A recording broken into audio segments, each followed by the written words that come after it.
রাসূলের প্রিয় সাহাবীকে কেন মৃত্যুদণ্ড দিয়েছিলেন হযরত ওমর রাদিয়াল্লাহু তাআলা আনহু?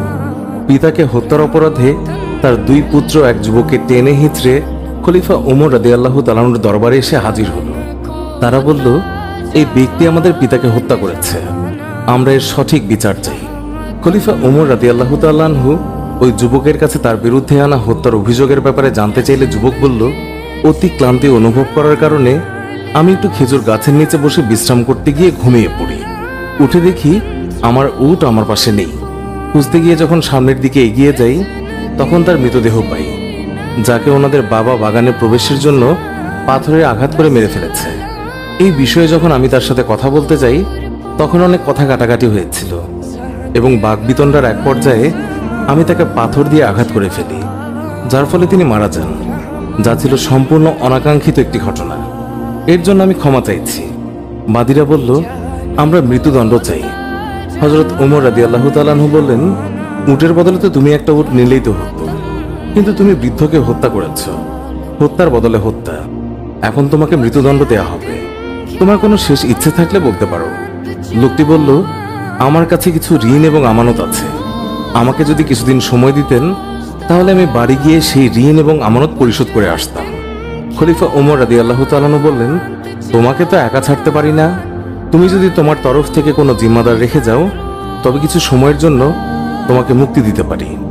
যুবক তখন দুঃখিত হয়ে বলল, এখানে সবাই আমার অপরিচিত, না কেউই আমাকে চেনে না, আমিও কাউকে চিনি না, সুতরাং আমার জামিনদার হবার মতো কেউ নেই। তখন হযরত আবু যর গিফরি সবার মধ্যে দিয়ে বললেন, হুজুর, আপনার যদি অনুমতি থাকে তবে আমি হতে চাই যুবকের জমিনদার। তার এই কথাতে সবাই অবাক হয়ে গিয়েছে, কারণ তিনি ওই যুবককে চিনতেন না, জানতেনও না, কিন্তু তারপরেও তিনি জমিনদার হতে রাজি হয়েছেন। খলিফা বললেন, আগামী জুম্মাবার পর্যন্ত যুবককে মুক্তি দেয়া হলো। জুম্মার আগে যুবক যদি মদিনায় না আসে তার পরিবর্তে আবু যরকে মৃত্যুদণ্ড দেয়া হবে।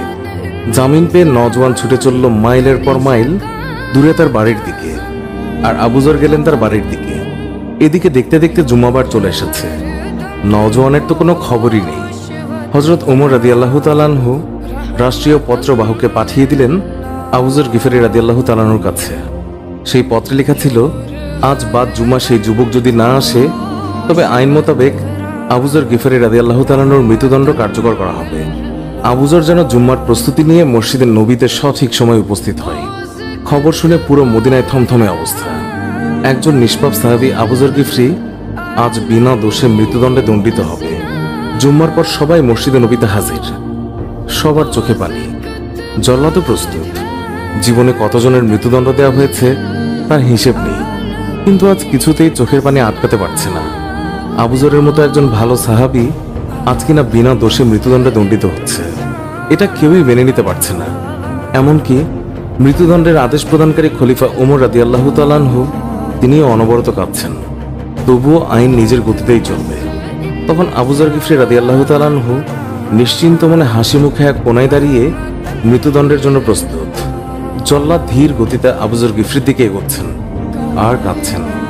জল্লাদের পা যেন আজ সামনের দিকে এগোচ্ছেই না, কেউ যেন তার পায়ে পাথর বেঁধে দিয়েছে। এমন সময় এক সাহাবী জল্লাদকে থামিয়ে বলল, ওই দেখো মরুভূমিতে ধুলোর ঝড় উড়িয়ে কে যেন আসছে, একটু থামো, হতে পারে ওটা যুবকের ঘোড়ার ধুলি, একটু দেখে নাও, তারপর না হয় আবু যরের মৃত্যুদণ্ড কার্যকর করো। কাছে এলে দেখা যায় ওটা ওই যুবকেরই ঘোড়া। যুবক বলল, হুজুর, বেয়াদবি মাফ করবেন, পথে যদি ঘোড়া পায়ে ব্যথা না পেত তাহলে সঠিক সময়ে এসে পৌঁছাতাম। বাড়িতে আমি একটুও দেরি করিনি। গচ্ছিত আমানত এবং ঋণ পরিশোধ করে বাবা মা এবং নববধূর কাছে সব খুলে বলে মৃত্যুর প্রস্তুতি নিয়ে তাদের কাছ থেকে চির বিদায় জানিয়ে মদিনার উদ্দেশ্যে রওনা হই। এখন আবু যর ভাইকে মুক্ত করে দিন আর আমাকে মৃত্যুদণ্ড দিয়ে পাপ মুক্ত করুন। রোজ হাসরের ময়দানে নিজেকে খুনি হিসাবে আল্লাহর সামনে পেশ করতে চায় না। চারিদিকে থমথমে অবস্থা, কি হতে চলেছে? যুবকের ফিরে আসাটা যেন হতবাক করে দিয়েছে সবাইকে। খলিফা ওমর রাদিয়াল্লাহু তাআলা আনহু যুবককে বললেন, তুমি জানো তোমাকে মৃত্যুদণ্ড দেয়া হবে, তারপরেও কেন ফিরে এলে? উত্তরে সেই যুবক বলল, আমি ফিরে এসেছি যাতে কেউই বলতে না পারে যে এক মুসলিম আরেক মুসলিমকে সাহায্য করতে এসে নিজেই বিপদে পড়েছে। এবার হযরত ওমর রাদিয়াল্লাহু তাআলা আনহু হযরত আবু যরকে জিজ্ঞাসা করলেন, আপনি কেন না চেনা সত্ত্বেও এমন একজনের জামিনদার হলেন? উত্তরে আবু যর গিফরি বললেন, পরবর্তীতে কেউ যেন বলতে না পারে এক মুসলমান বিপদে পড়েছিল কিন্তু অন্য মুসলমান তাকে সাহায্য করতে আসেনি। এমন কথা শুনে বৃদ্ধের সন্তানদের মধ্যে একজন হঠাৎ করেই বলে উঠল, হে খলিফা, আপনি ওনাকে মুক্ত করে দিন, আমরা তার উপর করা দাবি তুলে নিলাম। হযরত ওমর বললেন, কেন? উত্তরে সে বলল, কেউ যেন বলতে না পারে এক মুসলমান অনাকাঙ্ক্ষিতভাবে ভুল করে তা স্বীকার করার পরেও অন্য মুসলমান তাকে ক্ষমা করেনি। সুপ্রিয় দর্শক, এই ছিল আমাদের আজকের ভিডিও।